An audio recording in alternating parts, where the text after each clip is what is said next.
I came to America by myself when I was 16 years old. My mom stayed behind in Nigeria. I barely had any scholarship, no family here, and a quiet understanding that I could not afford to fail. Because if I did, it would mean everything that both my mom and I worked for would go down the drain with me. That's the part of the immigration story nobody puts in the highlight reels. Not the graduation photo. This part, I want to actually walk you through how that was for me. I started at Indiana State University running track and field. I worked so hard that first year, genuinely gave everything I had, and I was also working every day after practice from 7 to 11 p.m. So right after practice, I would stay on my feet instead of resting like everybody else and work my ass off. I gave everything I had, and I still didn't earn more scholarship. That was a real slap in my face. I was about 16, 17 years old, doing everything right by every measure I understood, and it still wasn't enough. I couldn't even open a bank account to get my paycheck. I had to use a friend, or what I consider a friend's bank account to get my paycheck every other week. Because I was under 18 and my mom didn't come with me, she was the only person that would have been able to co-sign my account. She was thousands of miles away in Nigeria. A small thing to say out loud, not a small thing to leave. I ended up switching schools my sophomore year, right around the time I was about to turn 18. The summer before I transferred to Claflin is one I still think about, and it genuinely sends a shiver down my spine even now. I didn't have a school lined up yet. If I didn't find one, everything my mom had put into this money, hope, sacrifice was going to go to waste. I was so terrified. I wasn't nervous, I was freaking terrified. I couldn't afford to fly back to Nigeria, so I stayed around the school area the entire summer while all my friends went home. I worked, kept to myself. I barely spoke to another human being in person for like months. It was one of the most isolating stretch of my life, and I was carrying it completely alone.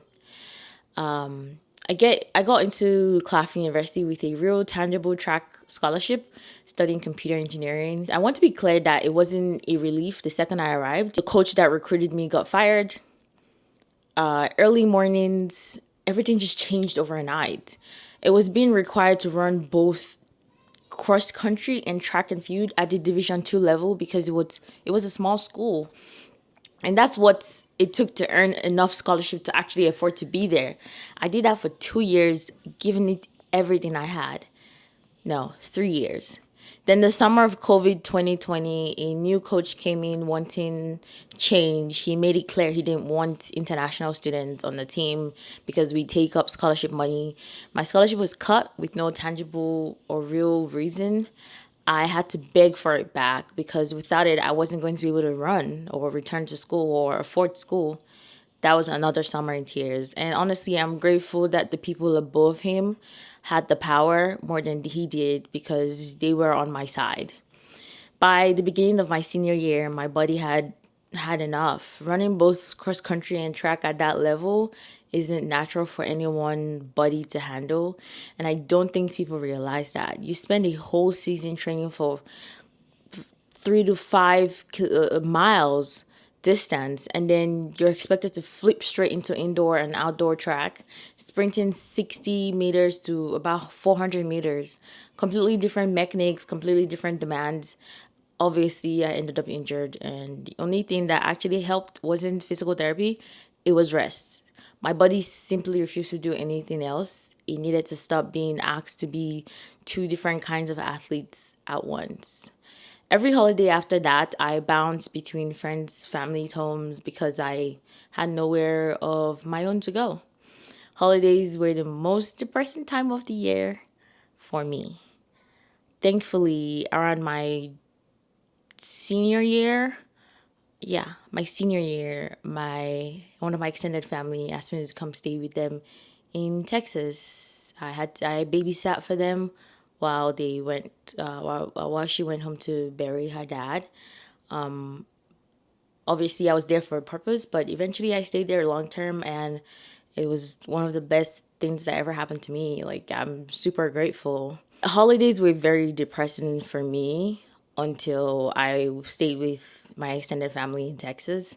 I cried a lot. I always put on a brave face for my mom when we talked, and then I cried myself to sleep after we hung up. 0 out of 10. I would not recommend. Honestly, I'm surprised I never turned to drugs or alcohol to cope with any of that. Though realistically, I don't think I was ever going to. One drink gets me drunk, so that's no fun.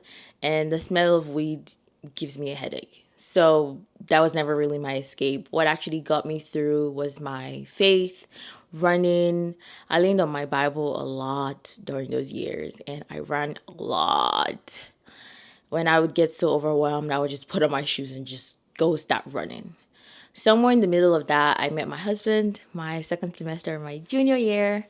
Though we didn't start dating until my first semester of my senior year, I made a rule for myself early on that I would never date within my school circle, not my classmate, not a teammate, not a coworker. If I was going to have to see you every single day in things that I do in my everyday life, I did not want you. He wasn't any of those things, and I think that mattered more than I realized at the time. I was able to be somebody else when I was with him. Didn't have to talk about the things that were traumatizing me every day, literally.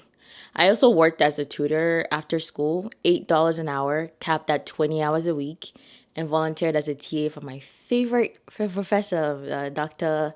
Mrs. Natasha Delahunt.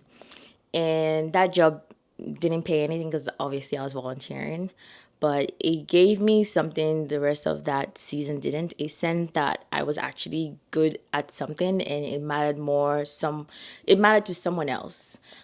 She sent me a Christmas card, I think, and a gift card to Outback Steakhouse, I think, or Chili's, I don't remember, but I was very grateful. She was a very great professor. I graduated after 1 year at Indiana State and 3.5 years at Coughlin. Through all of it, the one thought underneath everything was simple. I just couldn't fail. Looking back now, I don't regret any of it, and I'm not angry at my mom for the sacrifice she made. She gave up so much to give me this shot. And I'm genuinely grateful for that. But I've had to learn to separate two things that get tangled together for years: gratitude for what was given up for me, and the belief that I owed a specific outcome in return. Those aren't the same thing. You can honor a sacrifice deeply without letting someone else's definition of worth it be the only acceptable ending to your story. So if I could go back and sit with that terrified 16, 17-year-old working all summer with no one around, I'll tell her she was never going to let her mom's sacrifice go to waste, because she was never the type to give up. Even when everything around her was falling apart, I'll tell her to the crying alone at night didn't mean she was weak. It meant she was carrying something so heavy by herself. Obviously, my mom was carrying it too, but she wasn't there physically. And showing up every morning anyways. Like, you would see me and you would never tell. Or maybe you could, because honestly, some days I looked like my problem. I'm sharing this because I think a lot of people carry a version of this story quietly and never say it out loud. Any part of this is your story too, I really want to hear it in the comments. Thank you for watching, and I'll see you in the next one. Bye for now.